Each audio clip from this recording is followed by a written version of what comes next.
Hello everyone, कैसे हैं आप सब। आई होप आप सब अच्छे होंगे। मैं प्राची वेग विद प्राची में आपका स्वागत करती हूँ। मैं बनाने जा रही हूँ बेबी शावर थीम केक, जो कि मैंने बनाया है बटर स्कॉच फ्लेवर में। मैंने सबसे पहले ले लिया है एक वैनिला स्पॉन्ज, जिसको मैंने 3 पार्ट में कट कर लिया है।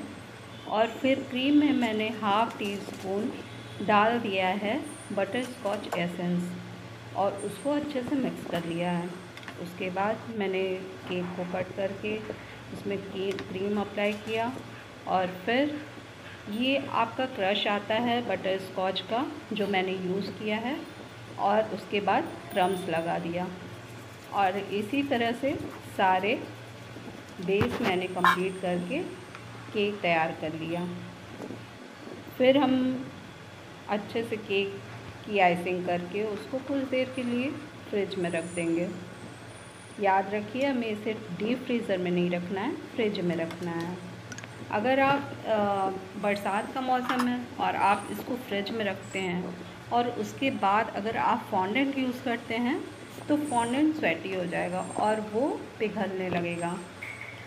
फिर कोई भी केक, जो भी अगर आप केक बनाते हो, उसके बाद वो केक पक्का है कि वो ख़राब ही होगा।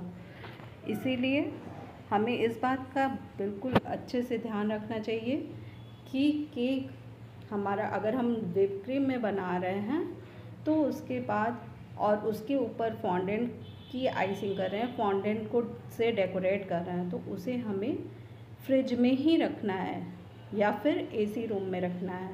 तो मेरे पास एसी रूम नहीं है, तो मैंने इसको फ्रिज में रखा हुआ है। और फ्रिज में रखने के बाद मैंने इसको 1 घंटे के लिए छोड़ दिया है, ताकि हमारा केक अच्छे से सेट हो जाए।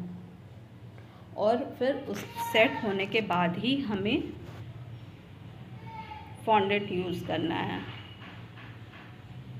जब तक हमने केक को फ्रिज में सेट होने के लिए रख दिया है, तब तक हम कर लेंगे फॉन्डेंट की तैयारी। तो मैंने, जैसा कि आपने थंबनेल में देखा ही होगा कि मैंने कैसा केक बनाया है। उसमें 2 शूज़ बनाए हुए हैं और उसको मैंने डेकोरेट किया है। पहले अब हम इसको इस तरह से कट कर लेंगे फॉन्डेंट को, और दोनों शूज़ बराबर ही बनाएंगे।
एक शूज़ रेडी हो गया है, सो मैंने दूसरे शूज़ की तैयारी शुरू कर दी है।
हमारे दोनों शूज़ रेडी होने के बाद हम अब इस शूज़ को डेकोरेट कर देंगे।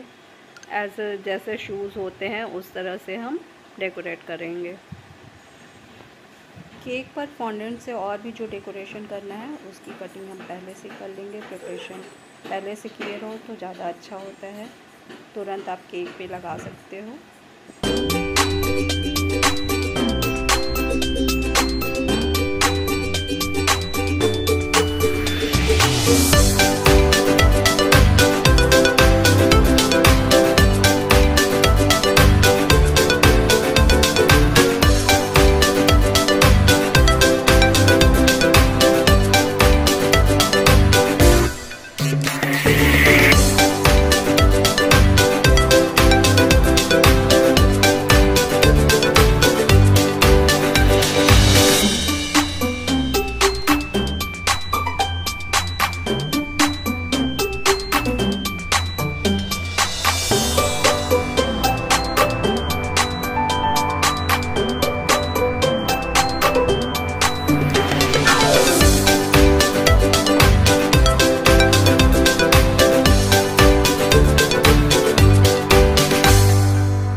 हमने केक को डेकोरेट करने के लिए फॉन्डेंट की सारी तैयारी कर ली है। फॉन्डेंट के सारी ही चीज़ें बन जाने के बाद हम केक को फ्रिज में से निकाल के उसको अच्छे से डेकोरेट कर देंगे। और जैसे ही डेकोरेट करने के बाद भी कुछ देर के लिए हम उसको फिर से फ्रिज में रख देंगे, ताकि अच्छे से जब भी कस्टमर ले जाए तो वो अच्छे से सेट रहे और उसे ले जाने में कोई दिक्कत ना आए। इसी वजह से कम अगर हम केक को डेकोरेट कर रहे हैं तो 1 घंटे पहले या 2 घंटे पहले हमें डेकोरेट करके उसको रख देना चाहिए, ताकि कस्टमर को भी ले जाने में आसानी हो। अगर मेरी वीडियो आपके लिए यूज़फुल है तो please like my video and subscribe my channel. Please मुझे सपोर्ट करिए, मेरे चैनल को सब्सक्राइब करिए। Thank you for watching my video. Bye bye, take care, अपना ध्यान रखिए।